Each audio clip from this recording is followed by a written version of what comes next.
सबसे पहले आपने अता तारड़ साहब की गुफ्तगू सुनी होगी, उन्होंने प्रेस कॉन्फ्रेंस की है और ये कहा गया है कि जो शहरी थे वहाँ पर उनके पास असलहा था। अब पीटीआई के आगे क्या स्ट्रेटजी है? आप कोई अदालत से रुजू करने का इरादा रखते हैं या क्या हिकमत अमली है? देखिए, इनको ये एहसास नहीं है कि आपको इनको 5 दिन बाद 6 दिन बाद ये दिन याद आया, 26 को ये इन्होंने वाक़या किया, अब 6 दिन बाद इनको याद आया कि इन लोगों के पास असला था। सारा दिन वो 26 तारीख को अर्ली इन द मॉर्निंग से लेकर रात तक पूरे international media, local media, social media सभी के सामने वो रहे और वहाँ तो किसी ने उनको कोई प्रॉब्लम नहीं आया, ना कोई इशू क्रिएट हुआ, ना किसी को ये पता चला, ना किसी को मसला बना। ये इस वक्त जो अपनी फस्तायत और यजीदियत और उसकी बदतरीन मिसालें कायम करने के बाद आज वो इस पोजीशन पे आ चुके हैं कि उनको ये एहसास होने लग गया है कि लाशें भी गिरी हैं, फायरिंग भी हुई है और इन लोगों ने लोगों को निहत्ते मासूम शहरियों को मारा है और इनके पास ऑप्शंस कोई नहीं है कि उसको वो डिनाई कर सकें। अब वो डिनायल जो है वो इस सूरत में लाने की कोशिश कर रहे हैं कि जी हमने नहीं मारा, तो भाई फिर किसने मारा?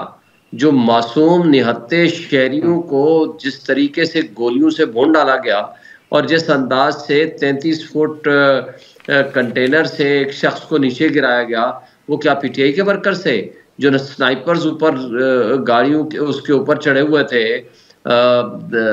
उसके ऊपर बिल्डिंग्स के ऊपर, वो कौन थे?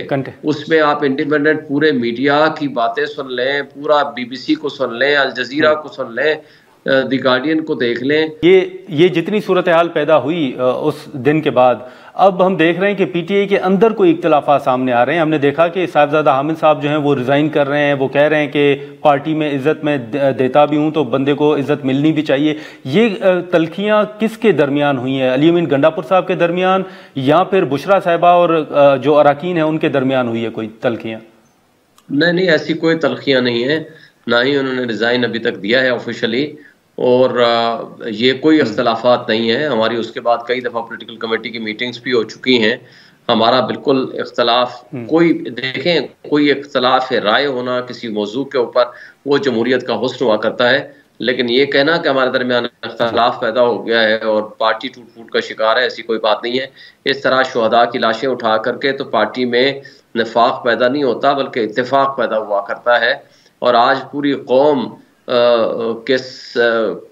को गुस्सा भी है, गम भी है, जिस तरीके से इन लोगों ने गोलियां मारी हैं और ये बदमाशिया जिस तरीके से मुसल्लत हो चुका है इस मुल्क के ऊपर और जिस अंदाज से ये आगे बढ़ रहा है और जिस तरह अपनी फस्तायत को कायम रखने के लिए जमहूरियत को ये दफन कर चुके हैं और जिस तरह आइन और कानून की पामाली सुबह शाम जारी है और अब आखिरी जो फोरम इंसाफ का दरवाज़ा है उसको भी 26वीं तरमीम के जरिए बंद कर दिया। अब अदालतों के पास तो रहा ही कुछ नहीं। तो इस तरीके से न मुल्क तरक्की करते हैं, न कौमें तरक्की करते हैं और ना ही ऐसे। लेकिन शोएब शाहीन साहब, अभी भी आपके पास पार्लियामेंट का फोरम मौजूद है, अदालत का फोरम मौजूद है, इंसानी हुकूक कमेटी जो है कौमी असम्बली की, उनके खुद साहिबजादा हामिद रजा साहब जो हैं वो चेयरमैन है। तो क्या पाकिस्तान तहरीक इंसाफ ने ऐसी कोई स्ट्रेटजी तैयार की है कि रिक्विजिशन जमा कराई जाए या फिर कमेटी का इजलास बुलाया जाए इंसानी हुकूक कमेटी का? देखिए, ये भी सारी चीज़ें होंगी, लेकिन ऐसी पार्लियामेंट जो खुद हारे हुए लोग डाकुओं की सूरत में वहाँ मुसल्लत किए गए हैं, जिनके हाथ में एक जाली फॉर्म 47 करप्ट इलेक्शन कमीशन ने और करप्ट ब्यूरोक्रेसी की मिली भगत से और काजी फाइसा की मिली भगत से एस्टेब्लिशमेंट ने उनको मुसल्लत किया है, वो तो कठपुतली हैं। उनको तो एक इशारा किया जाता है वो नाचने लग जाते हैं, उनको इशारा किया जाता है नाचना बंद कर दो, वो नाचना बंद कर देते हैं। उनकी हैसियत क्या है? उनको कहा जाता है आज तरमीम पास कर दो, तरमीम कर लेते हैं। उनको कहा जाता है आज कानून बना दो, वो कानून बन जाता है। उनके पास ना अख्तियार है, ना उनके पास इक़्तिदार है, ना उनकी कोई हैसियत बाकी रही है और वो सिर्फ कठपुतली का रोल अदा कर रहे हैं। और अगर कोई एक बिल्डिंग पे काबिज हो जाए जाली फॉर्म उठा करके डाका जनी के जरिए, तो क्या वो डाकू जो है वो पार्लियामेंटेरियन कहलाएगा? क्या वो हकीकी नुमाइंदा कहलाएगा? लेकिन शोएब शाहीन साहब, आपने सोशल मीडिया पर हाँ, लेकिन आपने सोशल मीडिया पे हो गया या वैसे आपने एक सवाल तो ज़रूर सुना होगा कि 24 नवंबर की फाइनल कॉल के दौरान चेयरमैन पीटीआई कहीं नहीं आए, और इसी के साथ साथ सेनेट में आपके अपोजिशन लीडर शिबली फराज हो गए, दीगर अहम रहनुमा सेक्रेटरी जो हैं आपके सलमान अकरम राजा साहब वो नज़र नहीं आए। आप नहीं समझते कि चेयरमैन पीटीआई या उनको भी सामने आकर या पार्टी रहनुमाओं को एतमाद में लेना चाहिए, या इस पर कोई बात हुई है कि वो उस तहरीक में क्यों नहीं थे? देखिए, हमारे दरमियान पॉलिटिकल कमेटी में ये बातें सारी डिस्कस हो चुकी हैं और ये हमारा इंटरनल इशू है और हर किसी ने अपनी अपनी वजाहत पेश की है। सेक्रेटरी जनरल साहब वहाँ से काफिले की सूरत में उन्होंने रवाना होना था। आपको पता है कि पूरा लाहौर किला बना हुआ था। चेयरमैन ने शाम को आना था जिस वक्त ये सारी फायरिंग और भगदड़ मच गई, क्योंकि ये तो इंडेफिनिट पीरियड के लिए ये हमारे मुजाहरे थे। लेकिन ये कहना कि अगर एक बंदा या दो बंदे नहीं आ सके या किसी भी वजह से नहीं पहुंचे, उसका ये मतलब नहीं है कि लोग नहीं निकले। लोग निकले हैं, वर्कर्स आए हैं और उनका एजेंडा एक ही था कि पुरअमन मार्च और पुरअमन प्रोटेस्ट। और उसके ऊपर जिस तरीके से गोलियां बरसाई गई, जिस तरीके से उनको मारा गया, जिस तरीके से चुन चुन के एक जदीद तरीन असले के साथ फायरिंग की गई, ये बदतरीन किस्म की कार्रवाई है किसी भी पोलिटिकल वर्कर्स के खिलाफ। ये पाकिस्तान की 76 साल तारीख में पहली दफ़ा हमने देखा है। जलियांवाला बाग हम देख सकते हैं, या आज क्या मकबूजा कश्मीर हो या फ़लस्तीन हो, गज़ा हो या लबनान हो, उसकी बदतरीन मिसालें उनके साथ हम डी चौक की बदतरीन मिसाल दे सकते हैं। जिस तरीके से फायरिंग हुई है, तमाम आपका इंडिपेंडेंट मीडिया रिपोर्टर्स मौजूद थे और आपका इंटरनेशनल मीडिया मौजूद था। उनसे पूछ लें कि किस तरीके से ये सब कुछ हुआ है। लेकिन शोएब शाहीन साहब, अब जो है मुख्तलिफ जो चीज़ें सामने आ रही हैं उसमें हुकूमत शायद पीटीआई पर पाबंदी का पहले तो ऐलान कर चुकी है, लेकिन अभी भी जो वज़ीर आज़म की ज़ेर सदारत एक इजलास हुआ था उसमें भी ये मामला ज़ेर बहस आया था। कल अगर हुकूमत की इस तरफ जाती है पीटीआई के ऊपर पाबंदी के मामले पर, तो फिर आपकी क्या स्ट्रेटजी होगी? इनकी कोई जरूरत नहीं है कि ऐसी हरकत करें। ऐसी हरकत करने का मतलब है 85% 90% आवाम को आपने एक साइड पे फेंक दिया और आपने 1% या 0.1% जो बदमाशिया है उसको जोर जबरदस्ती और असले के जोर पे मुसल्लत कर दिया। फिर क्या होगा? मॉब जस्टिस सिस्टम लागू होगा।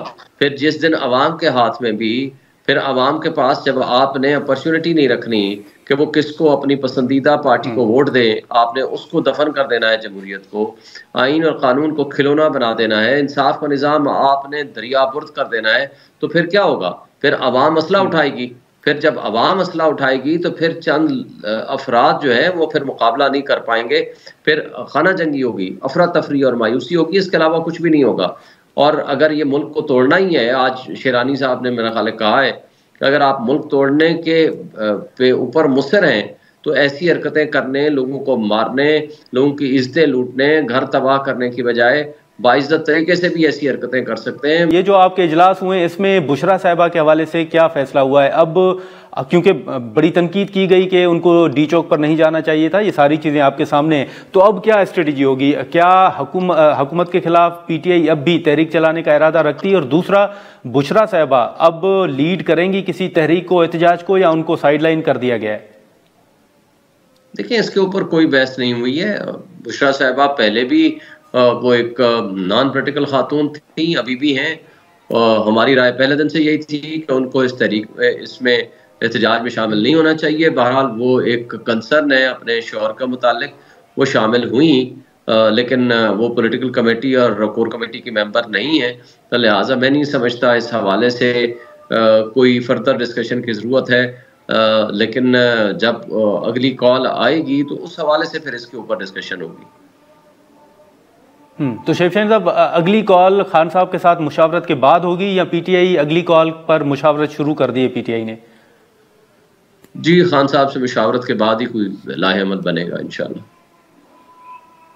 अच्छा, लेकिन आज जो प्रेस कॉन्फ्रेंस हुई है इस हवाले से, उसमें अता तारड़ साहब ने यह भी कहा है कि मुराद सईद जो हैं वो सीएम हाउस खैबर पख्तूनख्वा में जो हैं वो रूपोश हैं और वो वहाँ पर मौजूद हैं और कुछ लोग उनके भी भेजे गए थे इस एहतजाज में। तो मुराद सईद वाकई सीएम हाउस केपी में मौजूद हैं शोएब शाहीन साहब? इस बेशरम आदमी पे आप यकीन करते हैं जो कुछ ये बोल रहा होता है? इसको तो नचवाने के लिए रखा हुआ है। जब वो कहते हैं कि जाओ ये बोलाओ, ये बोल देता है। जब वो कहते हैं कि उल्टा बोल दो, ये उल्टा बोल देता है। आपको याद होगा कि 12 जुलाई को सुप्रीम कोर्ट का फैसला आया कि मखसूस नशिस्तें दे दें, और जिन ताकतों ने इस कठपुतली को नचाने के लिए भेजा था कि कहीं मुज़ाकरात, क्योंकि एपीसी हो रही थी, हमने कहा हम उसमें शिरकत करेंगे, कोई बातचीत का सिलसिला ना शुरू हो जाए।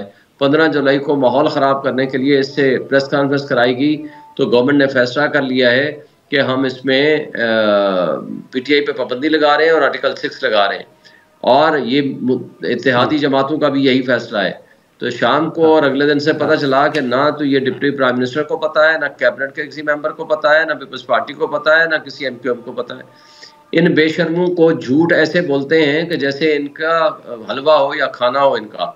इन बेशर्मों की किसी बात का हम जवाब। लेकिन ये जो आपने एपीसी का जिक्र किया शोएब शाहीन साहब, आपने एपीसी का जिक्र किया, अब गवर्नर खैबर पख्तूनख्वा ने 5 नवंबर को जो है वो 5 दिसंबर को एपीसी बुलाई है। क्या उसमें पीटीआई शिरकत करेगी, एपीसी का हिस्सा बनेंगे? गवर्नर केपी की हैसियत क्या है? वो जो प्रेसिडेंट के बारे में तो कहते थे, फिर भी president head of the state है। गवर्नर केपी के की हैसियत एक राह चलते किसी बंदे की भी हैसियत नहीं है 18th अमेंडमेंट के बाद। उसको जो चीफ मिनिस्टर लिख के भेजेगा वो सिर्फ एक डाकखाना है, वो साइन करने का पाबंद है। उसकी हैसियत क्या है? हारा हुआ बंदा है वो, वहां से 5000 जिसने वोट नहीं लिए, वहां पीपल्स पार्टी की कोई। तो आप शिरकत नहीं करेंगे? आप शिरकत नहीं करेंगे एपीसी में?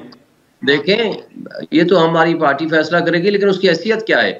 अगर कभी कोई रीजनेबल शख्स या रीजनेबल कोई सर, उनकी कानूनी आईनी हैसियत है सर, वो वफाक के नुमाइंदे हैं, वो वहां पर मौजूद है। वफाक का नुमाइंदा तो एक जो एक असिस्टेंट कमिश्नर बैठा होता है, उसको भी आप वफाक का नुमाइंदा समझ लें। उसकी हैसियत क्या है कि चले ठीक है, एपीसी बुला लें। एपीसी बुलाने का अख्तियार किसी पार्टी को होगा, किसी पॉलिटिकल पार्टी को होगा, उसके चेयरमैन को होगा, उसके लीडरशिप को होगा, ना कि किसी नुमाइंदे को उठा करके कह देंगे जी वो एपीसी बुला ले। उसकी क्या हैसियत है?